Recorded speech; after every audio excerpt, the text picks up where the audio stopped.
যদি ইন্ডিয়া থেকেই নিয়ে আসা থাকেন তাহলে অবৈধভাবে নিয়ে আসা হয়েছে। যদি মনে করেন যে না এগুলো গোলেমালে ব্যবসা করবো, এগুলো করতে দেওয়া যাবে না। দিয়ে যদি এই অপরাধগুলো আবার পুনঃসংগঠিত করেন সর্বোচ্চ দণ্ডের দ্বিগুণ দণ্ড হবে।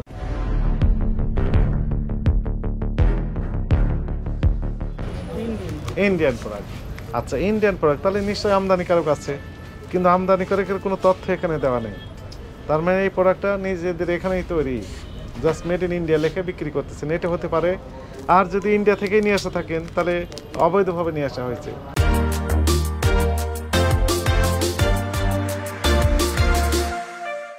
সরকারকে ডিউটি ফাঁকি দেওয়া হয়েছে, ভ্যাট ট্যাক্স ফাঁকি দিয়েছেন, এটি অপরাধ, ওইটাও অপরাধ।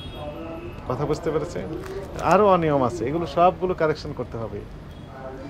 যদি পারেন তাহলে ব্যবসা করেন, আর যদি মনে করেন যে না এগুলো গোলেমালে ব্যবসা করবো, এগুলো করতে দেওয়া যাবে না। যে কোনো দিন আনএক্সপেক্টেড ভিজিট আমরা দেবো। দিয়ে যদি এই অপরাধগুলো আবার পুনঃসংগঠিত করেন সর্বোচ্চ দণ্ডের দ্বিগুণ দণ্ড হবে। তখন আর বলতে পারবেন না তো আমি তো জানতাম না। এখন তো বললেন জানতাম না, তখন আর বলতে পারবেন না জানতাম না। ওই লিফলেটও আমরা দিয়ে গেলাম, ঠিক আছে? আজকে সতর্ক করা হলো। Thank you sir.